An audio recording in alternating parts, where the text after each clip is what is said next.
It was one of those quiet afternoons when the world feels still, almost too still, like it's holding its breath. I was halfway through a cup of coffee, staring out the window at nothing in particular, when I heard a soft knock on the door. At first, I thought I'd imagined it, just the wind or maybe the creak of the old porch wood. But then it came again, sharper this time. I opened the door, and there she was, my neighbor's wife, standing there in nothing but a towel. Her hair was damp, droplets tracing slow paths down her neck, and her eyes locked on mine like she was searching for something, or someone. My mind scrambled for words, but before I could say anything, she tilted her head and asked, almost in a whisper, "Are you busy right now?" The day had started the same way most of my days did, slow and uneventful, with a faint hum of routine wrapping around everything like a warm but predictable blanket. The sun was just beginning its lazy descent, washing the houses in that golden glow that makes even the most ordinary streets look like they belong in a photograph. I had just finished fixing a leaky faucet in the kitchen, something I had been putting off for far too long, and the faint metallic tang of the water still lingered in the air. The house was quiet, almost too quiet, the kind of stillness that makes you aware of every little sound, every tick of the clock, every creak in the floorboards, even the faint buzzing from the fridge. Outside, the neighborhood was doing what it always did in the late afternoon. The Johnson kids were arguing over who got the bigger scoop of ice cream, Mr. Patel was trimming his hedges for the third time this week, and somewhere in the distance, a lawnmower sputtered to life before dying again. It was familiar, safe, and dull in a way that makes you feel both comfortable and restless at the same time.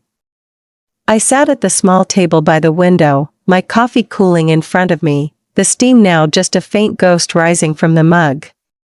I didn't have anywhere to be, no deadlines pressing on me, no urgent errands. The truth is, I was just letting the minutes drift by, staring absently at the world outside like I always did when I felt caught between wanting something to happen and hoping nothing would. I noticed the house next door, the one with the neat white shutters and the always perfect flower beds. I'd seen my neighbors 100 times, her husband, tall and broad, usually busy washing his truck or tinkering in the garage, and her, always composed, always with that faint polite smile whenever our paths crossed. We weren't friends exactly, but we weren't strangers either. We'd exchanged the occasional wave, a few light conversations about weather or trash day schedules, the sort of surface-level familiarity you build when you live side by side but never cross the invisible lines of privacy. There was something about her though. Not in a way I'd ever put into words, but in those brief moments we'd spoken, I had always felt a strange undercurrent, like there was more to her story than she ever let anyone see. I didn't think much of it, not until that afternoon when everything shifted. I remember the first knock. It was so faint that for a moment I thought it was just the wind playing tricks on the old wooden siding. I almost ignored it, but then it came again, 3 gentle raps, deliberate, like someone testing the water before diving in. I stood, my chair scraping softly against the floor, and walked toward the door, my curiosity growing with each step. The sunlight from the window stretched long shadows across the floor, and for some reason, it made the air feel heavier, like the house itself knew something unusual was about to happen. When I opened the door, I didn't know what to expect, maybe a delivery guy with a misplaced package, or one of the neighborhood kids selling cookies for some school fundraiser. What I didn't expect was her, my neighbor's wife, standing there on my porch, wrapped in nothing but a white towel that clung to her like it was holding on for dear life. Her hair was wet, strands sticking to her cheeks, and tiny beads of water traced paths down her shoulders. For a split second, I couldn't move, couldn't even find my voice. She looked at me with an expression I couldn't quite read, part urgency, part hesitation, and something else I couldn't name. The world seemed to narrow in that moment, the usual sounds of the neighborhood fading into a muted background hum. My heart began to thump in my chest, each beat loud enough that I was sure she could hear it. Before I could piece together a single thought, she leaned forward slightly, her voice barely above a whisper, and asked, "Are you busy right now?" The question hung in the air, simple in words but heavy with something unspoken, something that made the space between us feel charged. I didn't answer right away. I was still trying to make sense of the fact that she was here, like this, at my door, when minutes ago, life had been so painfully ordinary. For a moment, I thought maybe I'd misheard her.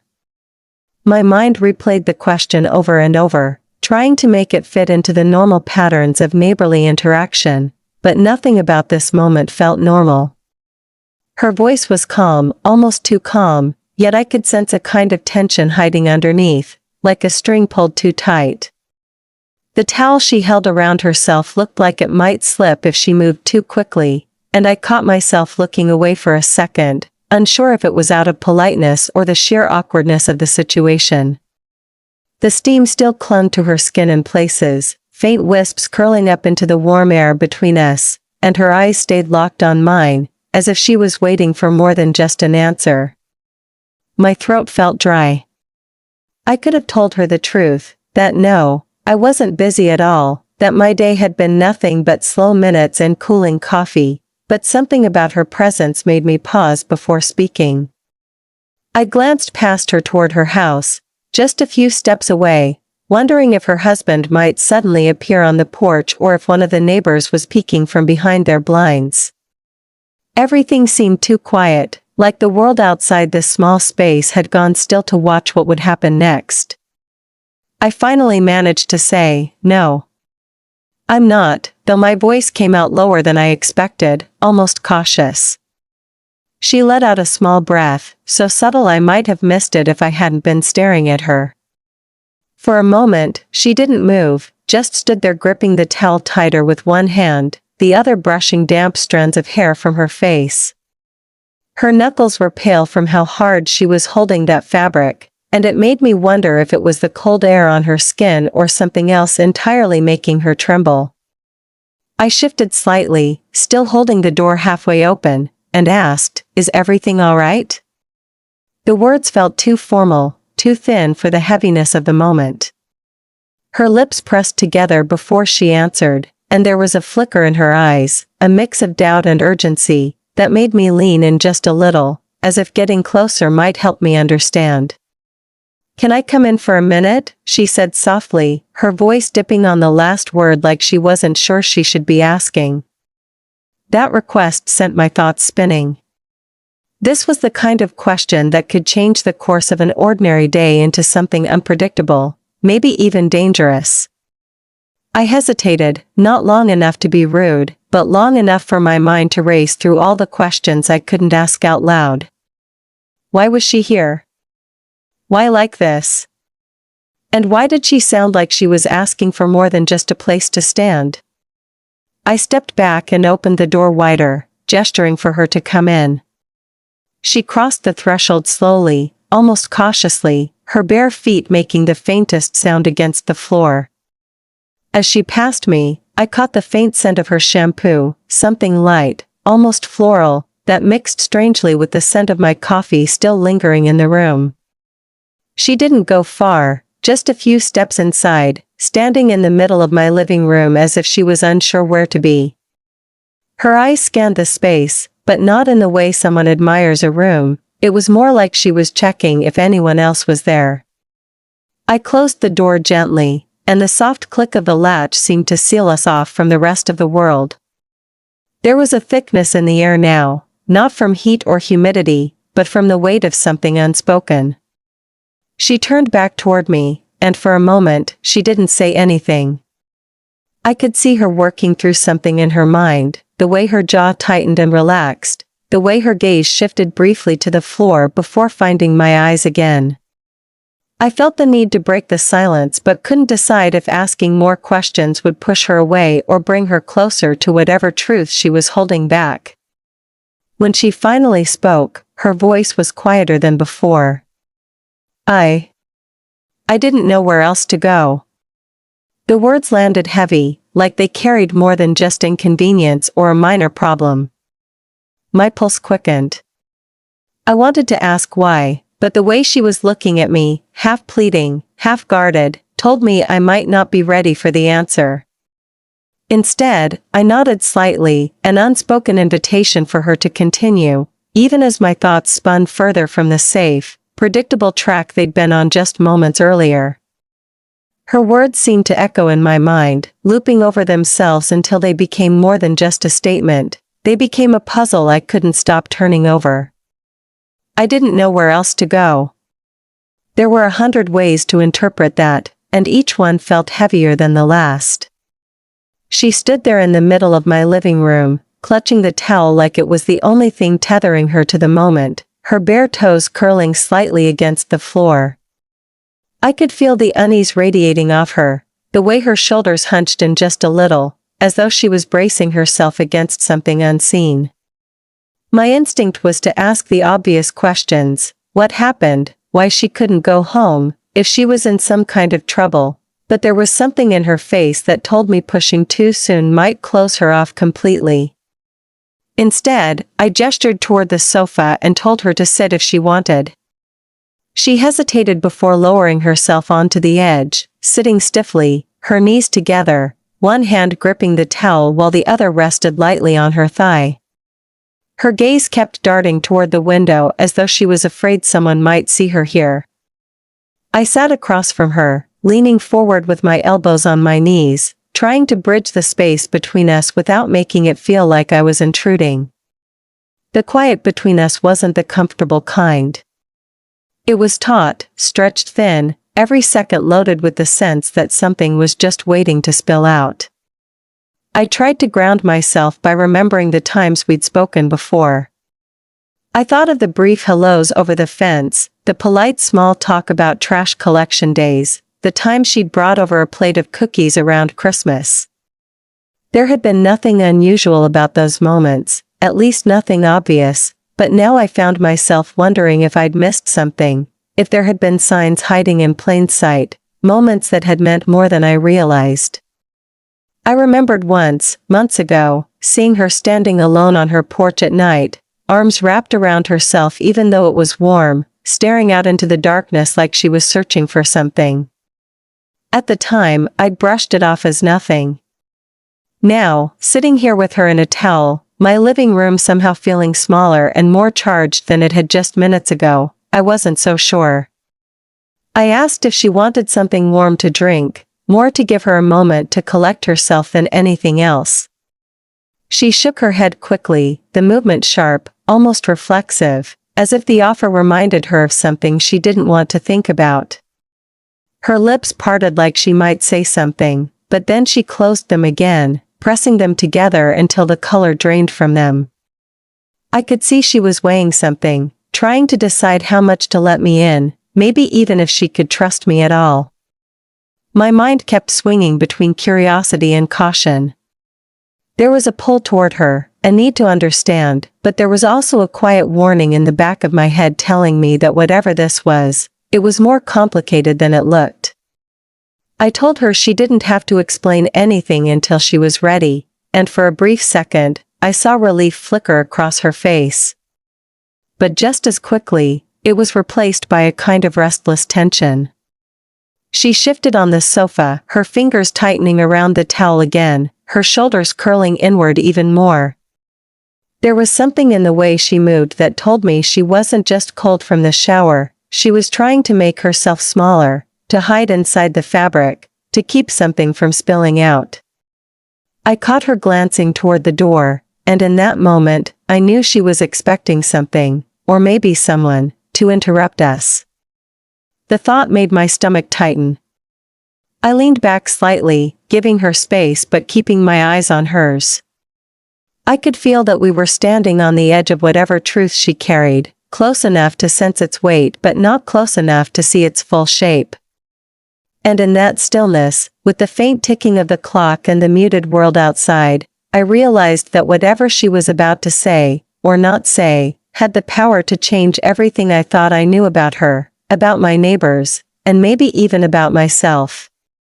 She finally spoke again, her voice so soft I almost had to lean forward to catch it. Can I just stay here for a little while? There was no dramatic inflection, no trembling gasp for attention, just a plain, almost weary request, but it carried an undertone that made it impossible to dismiss. It was the way she said stay that caught me, like it meant more than just resting on a couch. I nodded, telling her she could take as much time as she needed. She gave a quick, almost imperceptible nod in return, her eyes shifting away from mine as though meeting my gaze was too much. The tension in the room was like a coiled spring, invisible yet tangible, stretching between us with every second of silence. I asked if she wanted to dry off or borrow something to wear. She hesitated, then said, maybe, if it's not too much trouble. I could hear the caution in her tone, the way each word was measured, as if she was afraid of stepping over some invisible line. I stood and walked to my bedroom, the soft thud of my footsteps sounding louder than they should have in the stillness. I pulled out an oversized t-shirt and a pair of sweatpants, simple and comfortable, and when I returned, I held them out to her without making it a big deal. She took them, her fingers brushing mine for just a second, warm and slightly damp, and then she murmured a quiet thank you before disappearing down the hallway toward the bathroom. The sound of the door clicking shut was followed by a long silence. I stood in the middle of the living room, unsure of whether to sit or pace or simply wait. My eyes drifted toward the window again, toward her house. Everything looked perfectly normal from the outside, curtains drawn halfway, the neat rows of flowers in the garden swaying gently in the evening breeze, but the normalcy of it only deepened the sense of wrongness. I thought about her husband. I didn't know him well, but I'd seen enough to form an impression, a man who carried himself like he owned every inch of space he stepped into, his voice always just a little too loud when speaking to her in public. I'd seen the way her posture shifted when he walked into a room, like her body was unconsciously preparing for something. I'd never dwelled on it before, but now those observations threaded together in my mind, forming a picture I didn't want to fully acknowledge.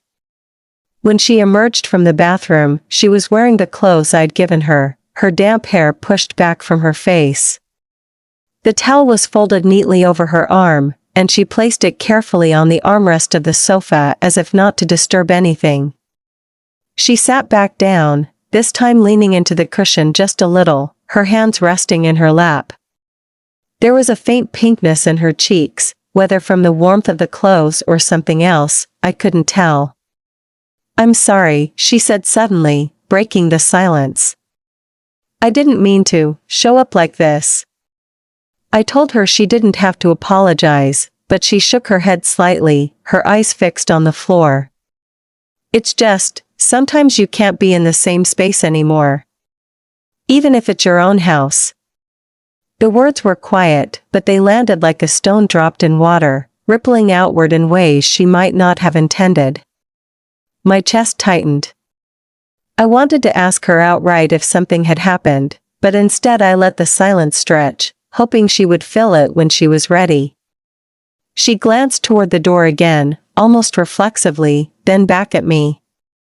Her fingers twisted together in her lap, and I could see the faint tremor in her hands. Whatever had driven her here wasn't just discomfort, it was urgent, pressing, and it was still pressing on her now, even as she sat in my living room. I told her she was safe here, and she gave me the smallest of nods, but her eyes told me she wasn't convinced. Not yet. There was something in the way she held herself, in the way her shoulders never fully relaxed, that told me she was still listening for something, some sound that would shatter the fragile shelter this moment was offering her. I realized then that whatever this was, it wasn't going to be a quick visit. This was the beginning of something unfolding, and I could feel that I had already stepped too far into it to turn away. She sat there, her hands still twisted together in her lap, the oversized t-shirt draping loosely over her frame. The faint scent of her shampoo lingered in the air, mixing with the warm smell of coffee that still sat cooling on the table. She glanced up at me for a second before looking away again, as if making eye contact might let something slip that she wasn't ready to share. I leaned back in my chair, not because I wanted to create distance, but because I could tell she needed room to breathe.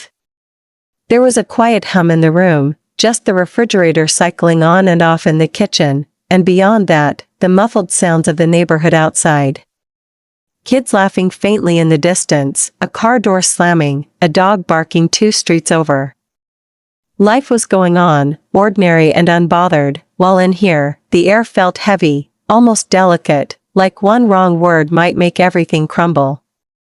I asked her, gently, if she wanted to talk about what had happened. She shook her head at first, her lips pressing together in a way that made her jaw tense. Then, almost under her breath, she said, "I don't even know where to start." Her voice cracked just slightly on the last word, but she caught it quickly, clearing her throat. I told her she didn't have to start anywhere specific, that she could just say whatever came to mind. For a long moment, she just sat there, her fingers absently rubbing at the hem of the shirt. "It's been building for a while," she said finally, her tone flat, almost matter of fact. "Little things at first. Words. Looks. How I felt in my own home. And then, it got harder to ignore." I listened without interrupting, even though a dozen questions pushed against the back of my teeth. She spoke slowly, like every sentence had to be tested before she let it out. She didn't name her husband, didn't give specifics, but the way her voice dipped and the way her shoulders curled inward told me enough to feel uneasy. I watched the way her gaze drifted around the room, not in curiosity, but as if she was trying to anchor herself in a place that felt neutral. She stopped at the bookshelf for a moment, her eyes scanning the spines, then moved to the clock on the wall, then to the faint scuff on the floor near the coffee table. Anywhere but my eyes. I thought back to the handful of times I'd seen them together. The way he would sometimes stand just a little too close behind her, his hand heavy on her shoulder, his expression unreadable. The way she would smile when someone was looking but drop it the second attention moved away. At the time, I'd convinced myself I was imagining it, projecting something that wasn't there.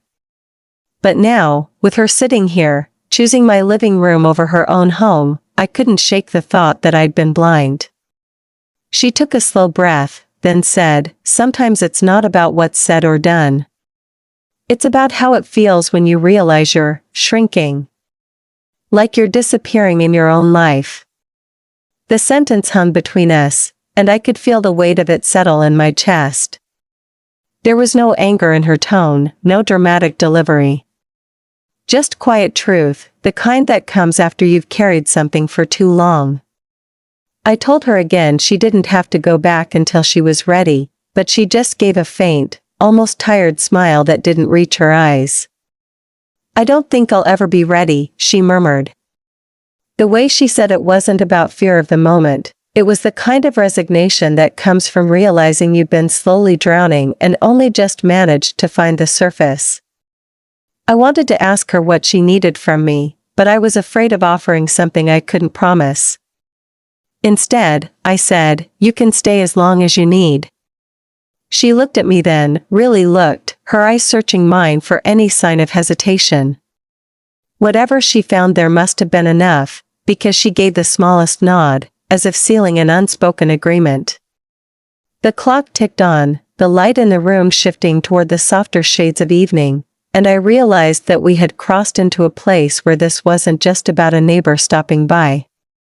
This was about trust. And once it's given, it changes everything. The evening light began to fade, painting the walls with a muted orange that slowly deepened into shadows. I noticed how the soft glow seemed to settle around her, outlining the curve of her cheek, catching the damp edges of her hair where they clung to her neck. She had stopped fidgeting with the hem of the t-shirt now, her hands resting loosely in her lap, but there was still a kind of tightness in her posture, like she was bracing herself against something invisible. For a long stretch of time, neither of us spoke. It wasn't an uncomfortable silence exactly, but it was dense, charged with the feeling that words were waiting to surface. I wanted to push, to ask for the truth, to understand exactly what had sent her here in nothing but a towel, but something in her expression told me the story was fragile. If I reached for it too quickly, it might shatter before she could finish telling it. Finally, she broke the silence with a breath that seemed heavier than it should have been. Do you ever feel like you're living in a place that doesn't belong to you? Even if it's supposed to be yours? Her voice was low, almost distant, like she was speaking more to herself than to me. I thought about her house next door, the one that always looked so perfectly maintained from the outside, and how appearances had a way of lying. I told her I understood, in a way, but I didn't press for details. She gave a short, almost humorless laugh.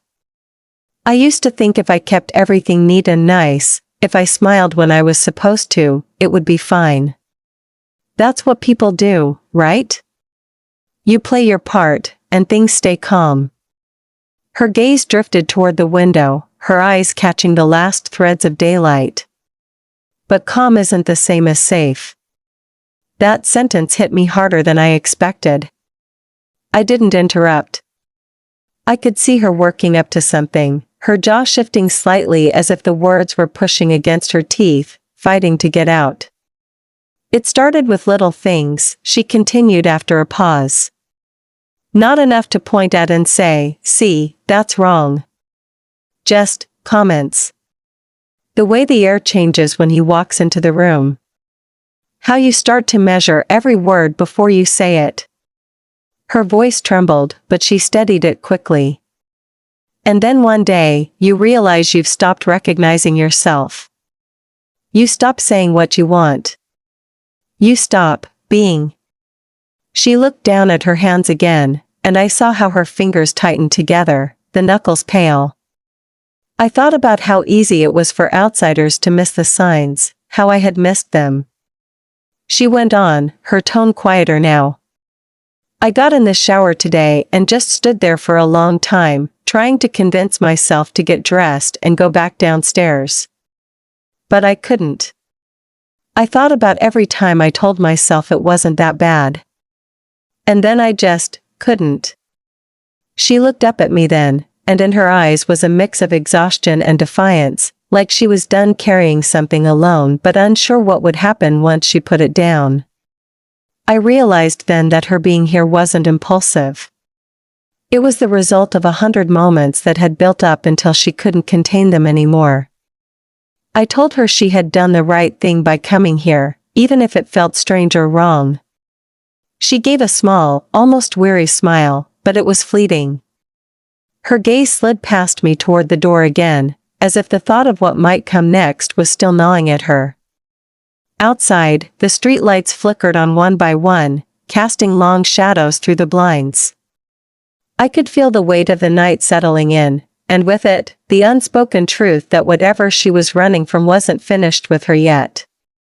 And neither, I suspected, was the story she hadn't fully told. The street outside had gone quiet now, the kind of stillness that made every small sound inside the house seem louder than it should be. The hum of the refrigerator, the faint creak of the wood under my chair, even the sound of her breathing, they all felt amplified in the silence. She sat across from me, her body angled slightly toward the window as though she needed to keep part of her attention on the world beyond the glass. I could see it in her eyes, that she wasn't just resting here, she was waiting. Waiting for something, or maybe dreading it. I watched the way her gaze flickered toward the shadows outside every few minutes, and I started to realize this wasn't only about what she'd left behind in her house. It was about what might follow her here. I leaned forward just slightly, lowering my voice as I asked if she thought he would come looking for her. She hesitated, her lips pressing together before she gave a small, almost reluctant nod. He doesn't like when things change, she said finally, the words landing with the weight of a confession. And me not being there, that's a change. The way she said it made my stomach tighten. There was no panic in her tone, but there was certainty, and that was worse. She didn't have to tell me what he might do, the the steadiness in her voice said enough. I asked her if she wanted me to call someone, family, a friend, the police, but she shook her head quickly, almost too quickly. It'll only make things worse, she whispered. The shadows from the blinds cut across her face, stripes of light and dark that seemed to match the divided state she was in, part fear, part resolve. She rubbed her arms slowly, not because she was cold but as if she was trying to hold herself together. You know what the hardest part is, she said after a long pause. It's not the yelling. It's not even the other stuff.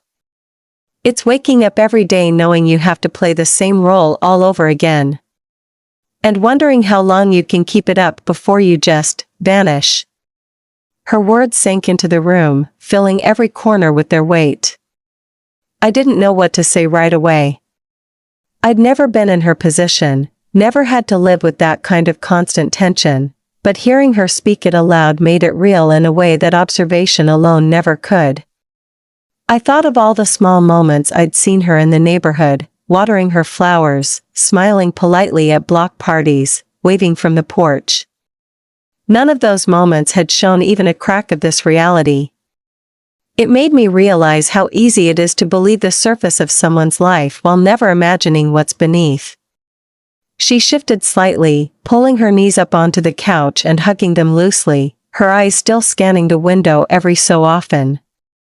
I could tell she was debating something in her mind, and after a while, she spoke again. He's not home right now.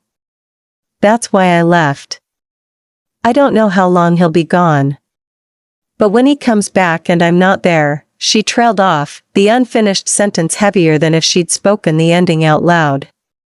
I asked her if she wanted to stay here through the night, and she didn't answer right away. Instead, she looked around the room slowly, as though weighing the safety of these walls against whatever storm might be waiting outside. Finally, she nodded once, the movement small but decisive. If it's okay, she said quietly, I don't want to be alone tonight. There was no hesitation in my response. I told her she could stay as long as she needed, but even as I said it, I could feel the weight of what that promise meant. This wasn't just about offering a place to sit for an hour. This was stepping into something deeper, something I couldn't walk away from without consequence. Outside, a car passed slowly down the street, its headlights sweeping briefly across the room before fading into the distance. She watched it until it was gone, then drew in a slow, steady breath and let it out like she was trying to release some of the tension from her body. It didn't work. I could still see it in the set of her shoulders, the way her jaw tightened every time there was the slightest sound from outside. And in that moment, I understood that tonight might not pass quietly. The night deepened, wrapping the neighborhood in a blanket of quiet that felt both comforting and uneasy. I had pulled out a blanket and an extra pillow for her, setting them on the couch without ceremony, not wanting to make the moment heavier than it already was. She gave me a small, tired smile as she accepted them, though her eyes still carried that faraway look, as if part of her was elsewhere. I sat in the armchair nearby, keeping the lights dim, not because I wanted to hide, but because the soft glow felt less intrusive. Outside, the occasional hiss of tires on the pavement broke the silence, and each time it did, I noticed her posture stiffen, her head tilting just slightly toward the sound before she forced herself to relax again. It was after midnight when she finally spoke again. Her voice was quieter now, softer, but steadier too. I've thought about leaving before, she admitted, her fingers tracing the seam of the blanket. I've even packed a bag once or twice. But every time, something stopped me. Sometimes it was fear, sometimes it was hope that maybe things would change. And then the next day would come, and I'd go back to pretending everything was fine. She paused, her eyes on the darkened window, her reflection barely visible in the glass. Today. I don't know what made me do it.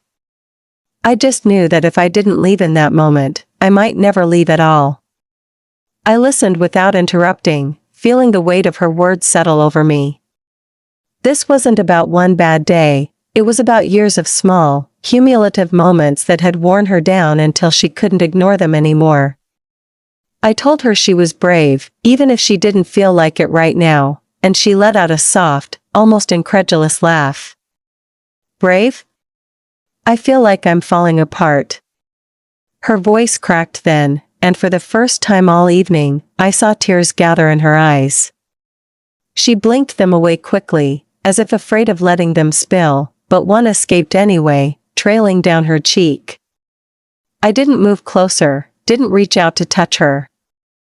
I just let the moment breathe, knowing she needed the space to let whatever she was feeling come and go on its own terms. She wiped her cheek with the back of her hand and looked at me, her expression open in a way it hadn't been before. Thank you for letting me come here. I don't think you know what this means to me. I told her I was glad she had, that no one should have to carry something like this alone. She nodded slowly, then shifted under the blanket, tucking herself into a more comfortable position. Her breathing began to slow, and before long, her eyes started to close. I stayed in the chair, watching over the room as the minutes stretched into hours. Outside, the wind picked up, rustling the trees and carrying with it the faint creak of a swinging gate somewhere down the street. Every now and then, I thought I saw the shadow of movement beyond the blinds, but each time I checked, there was nothing there. Still, the unease lingered, a quiet awareness that this night was only a pause in something much larger. When the first hints of morning light began to touch the edges of the room, she stirred and sat up, rubbing her eyes. There was a moment where she seemed to remember where she was, and a flicker of anxiety crossed her face before she met my eyes and relaxed. I don't know what's going to happen next, she admitted, her voice hoarse from sleep. But I know I can't go back to pretending. Her words carried a kind of quiet resolve, and I could tell that something inside her had shifted. It wasn't total freedom, not yet, but it was the beginning of it. I walked her to the door, the soft morning light spilling in around us. She hesitated for a moment on the threshold, then turned back to me. You might have just saved my life, she said, her voice barely above a whisper. And then she stepped outside, the cool air wrapping around her as she made her way down the path. I watched until she disappeared into the curve of the street, the sun rising a little higher with each passing second. And I realized that sometimes, the most important thing you can do for someone is simply open the door. If you've ever known someone who felt trapped, someone who needed a way out but didn't know where to turn, be the door that opens. You never know, you might be the one thing standing between them and the darkness they can't escape alone. If this story touched you, don't just scroll away, share it with someone who needs to hear it. Hit the like button if you felt the emotions, and subscribe for more heartfelt, real-life stories that stay with you long after the video ends. Your comments matter. Tell me in the section below what moment hit you the hardest.